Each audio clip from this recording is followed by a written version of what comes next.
Magandang araw po sa inyong lahat mga kababayan at welcome back dito po sa PNR at eto nga mga ka-review natin. Total cleansing, nako. Dahil na-booking na kayong lahat, nako, na-overwhelm ang mga bulsa. Ayan mga kababayan, patungkol po riyan ang ating alamin at bibigyan ng komento ngayong araw na ito. Pero bago pong lahat, kung bago ka pa lang at di pa po nakapag-subscribe sa ating munting channel, please don't forget to subscribe at palike na rin po ng video ito. Maraming salamat po at eto na nga, simulan na po natin to.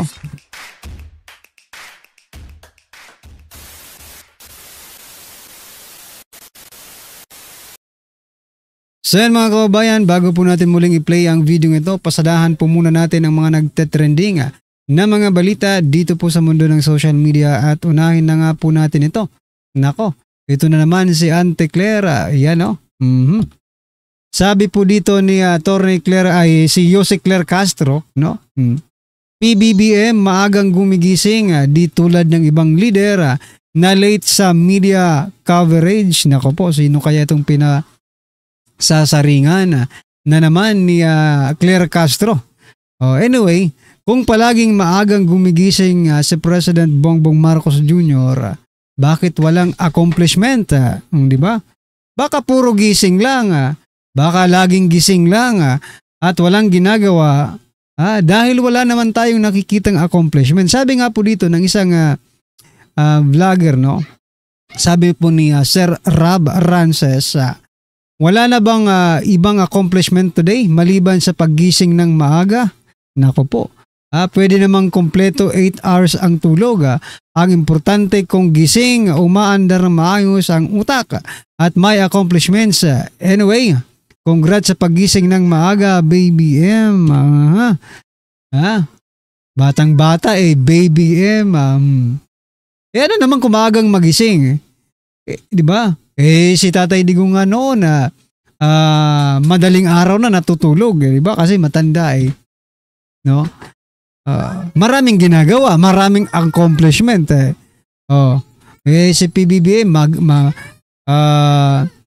sabi ni Castro dito, maagang gumigising mga kababayan pero wala naman tayong nakikitang accomplishment.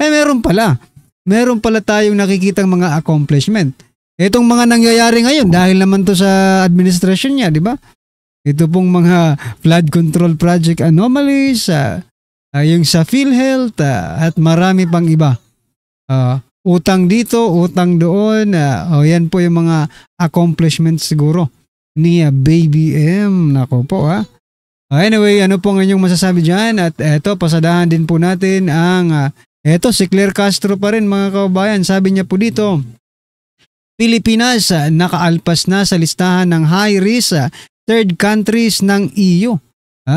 Ayon po yan sa palasyo. Nako po, ipinagmalaki ng Malacanang na hindi nakasama ang Pilipinas sa listahan ng European Union ng high-risk third countries na may kinalaman sa anti-money laundering at terrorism financing. Nako po. I mean, dati pa to Di pa, dati ng ano to balita. Pero Abante News Online 56 minutes ago, di ba? Akala ko naman yung risk na tinatawag kanina, no? Hindi ko pa kasi nabasa ng maayos. Akala ko kasi yung risk, yung gaano ka safety ang Pilipinas, no? Ang sasabihin ko sana si Comelec Chairman George Garcia nga nanakawan ng bag at pera, di ba? Hindi pala. Ito pala ay patungkol sa money laundering and terrorism financing. Ayan. Mga kabayan, congratulations po sa Pilipinas, no? Saan kaya napunta yung mga pera na yan?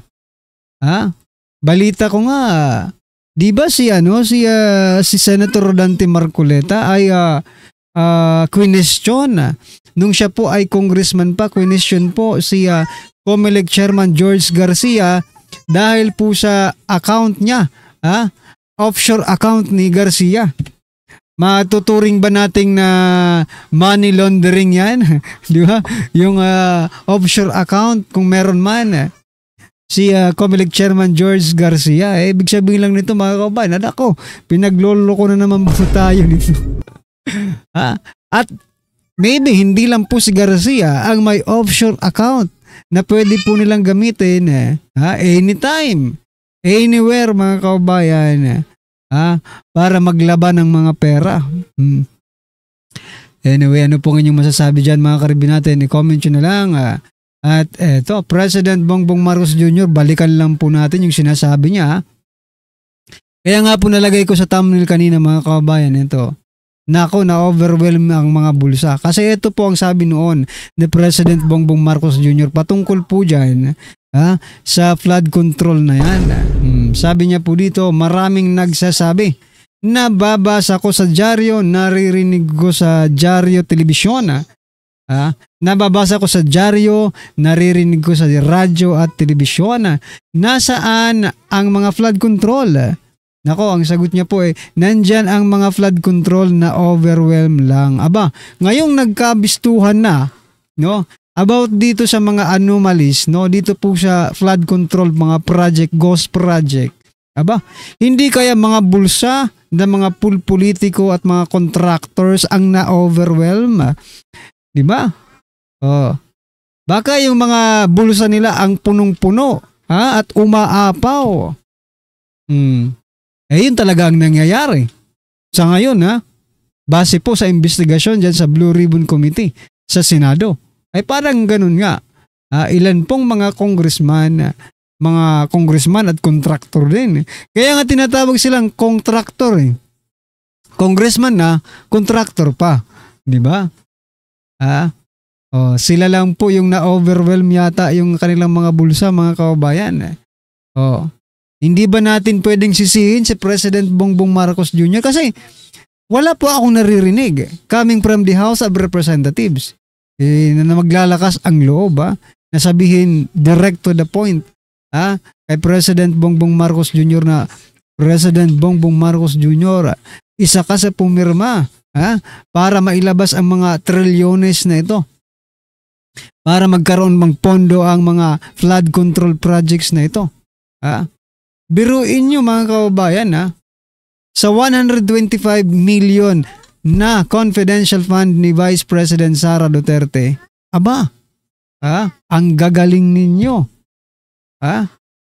Halos baliktarin nyo na. Baliktarin nyo na yung kaluluwa ni BP Sara para mapatunayan lang ninyo na may anomalya. Pero eto ngayon walang nagsasabi sa presidente na, Mr. President, sinabi mo noong SONA, 5,500 flood control projects, tapos na. At ipinagmalaki pa. At isa po siya sa signatories, maybe Ay hindi maybe, kasi bago to ma-release, kailangan nire-review muna nila yan Di ba? Yung sa BICAM, yung GAA, bago yan ni-release, nire-review. Sabi nga di ba, balita noon, sabi na hindi na sila natulog, di ba? Ni-review nila yung GAA.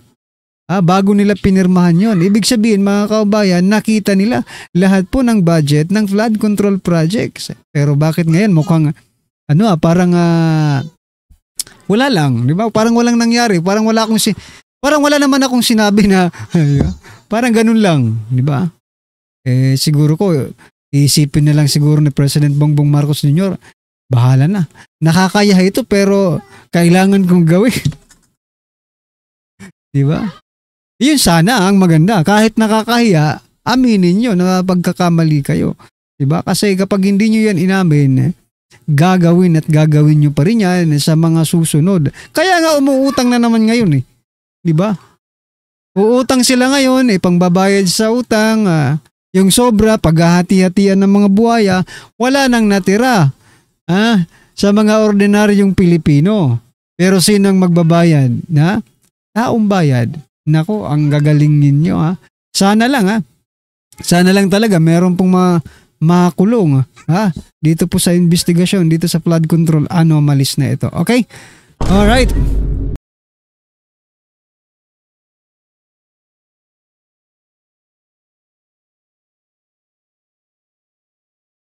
Alright mga kabayan, ito pasadahan din po natin itong Bunuan. Ito naman, Secretary po ng Department of Public Works and Highways na si Manuel Bunuan. Sabi niya po dito, DPWH mic cleansing versus anomaly sa flood control. Nako po. Sabi niya po dito, I think we'll have to file all the necessary cases, sanctions, then and let it be a lesson to everybody that we will not allow this kind of thing to happen. I think we have to cleanse up actually the organization kung kailangan. Ako, after 3 years ngayon nyo lang nalaman na iniiputan pala kayo ng inyong mga tauhan kung hindi mo lang naman alam ang ginagawa nila. Pero, kapag kung alam mo naman yung ginagawa nila, hindi na po ito pag tanga-tangahan. Pag nanakaw na po yung ginagawa ninyo. Okay? Maglilinis daw sila ng kanilang hanay, mga kababayan, dahil nagkakabistuhan na ngayon. Diba? Ang galing, no? Ang galing. Kung kailan naubos na yung trillions, yung billions, di ba? Saka lang sila magki-cleansing ng kanilang hanay. Nako po. Tulad nga po ng sabi ni Senator Rodante Marcoleta, hindi po papayag ang taong bayan na ganyan lang ang mangyari. Dapat ibalik nyo po. Yung billions na kinuha ninyo. Okay? Malamang, dapat maibalik yun mga kababayan. Pinaghirapan nyo ng taong bayan tapos ganun lang. After 3 years, wala na yung trillions. Hindi pa nga yata na babayaran Naubos na. Mga ghost project kasi. Anyway, ano po ang inyong masasabi dyan mga kababayan? I-comment nyo na lang. At eto pa, pasadahan din po natin itong si Risa Hontiveros. Ito okay sana to Teka lang.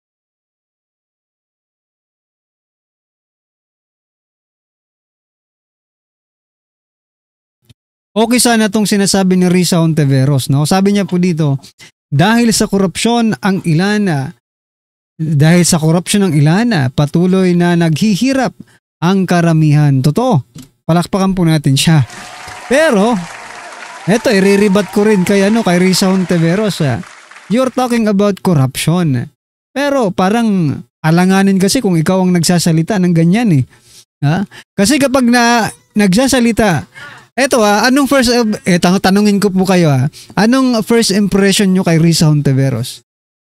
O diba? Gets nyo agad. PhilHealth anomalies. Corruption. Diba? Tapos eto magsasalita about corruption buti sana kung hindi si Risa Hontiveros ang nagsasalita nito, napakagandang pakinggan. No? Pero dahil si Risa Hontiveros nga, ay parang mawawalan ka ng gana na makinig dito. Pasensya na po kayo mga kabayan, pero kailangan ko lang i-share ito.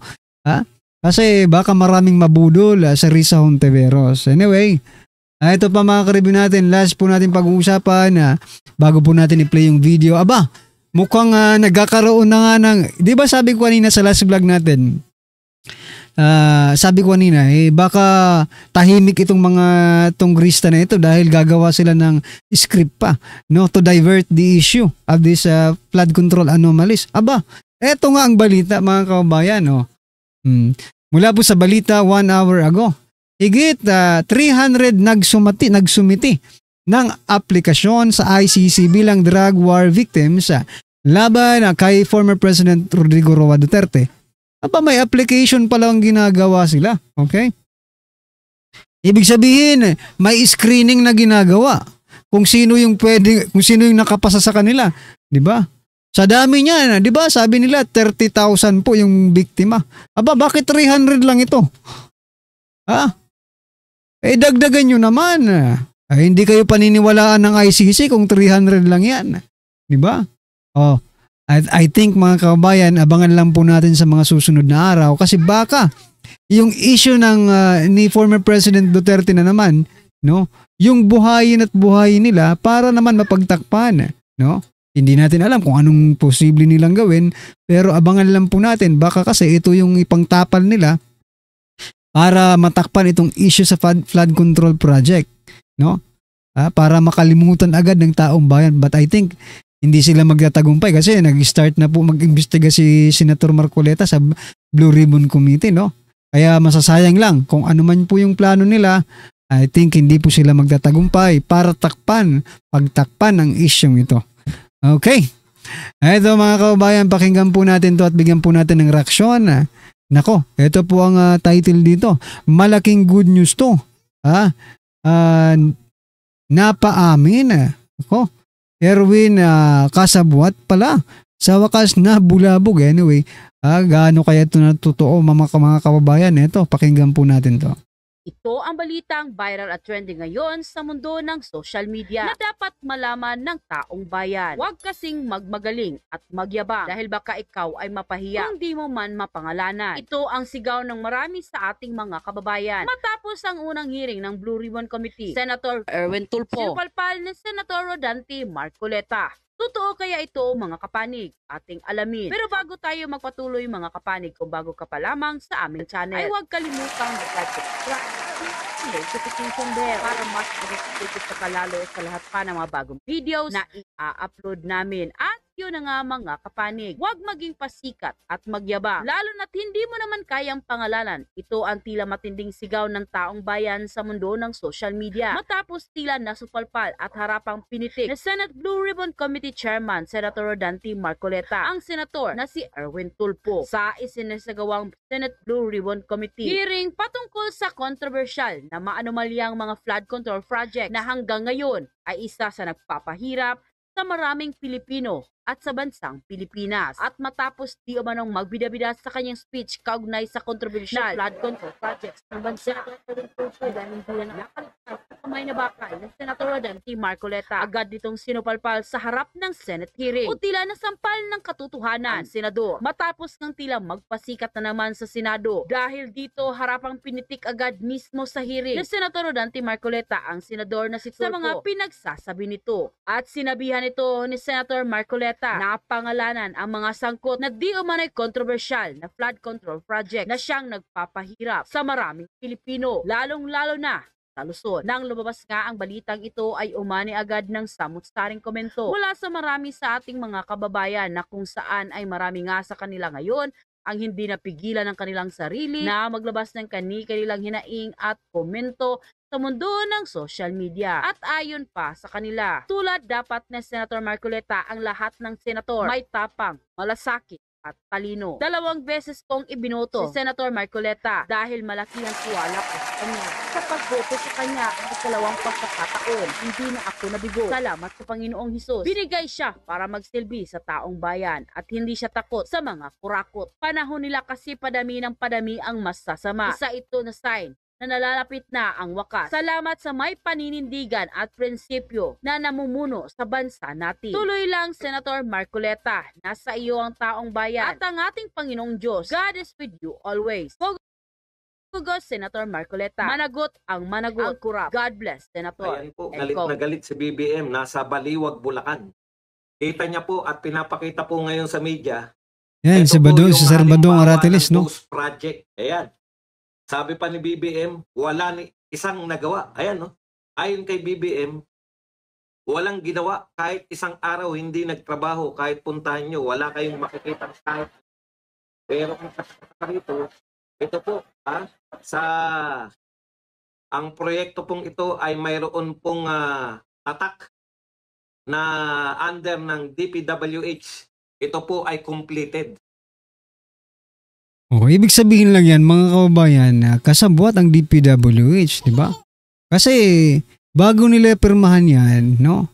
Ano muna, pinupuntahan nila yan, ano bang tawag dyan, na ino-audit nila yan, no? Sinusurvey pa nila yan kung kumusta na. Yung iba nga, di ba? May nga kakilala ako no? I mean, di ba? Para magmukhang perfecto yung kanilang trabaho, lalo na sa kalsada, di ba? For example lang sa kalsada, di ba? Tinatapalan muna nila. Nire-repair muna nila bago pinipicturan. Kunyari mahaba na yung kalsada, yun pala, nako, isang di pa lang na nakuha sa picture-picture, di ba? So ngayon, wag naman ito para kay President Bongbong Marcos Jr., no? Wag naman po tayong magtanga-tangahan, no? Alam nyo na yan no, na talagang may sabuatan nga sa DPWH at sa mga contractors, sa mga politiko. Pero bakit ganon? Itong si DPWH Secretary Bunuan, nananatili pa rin bilang secretary.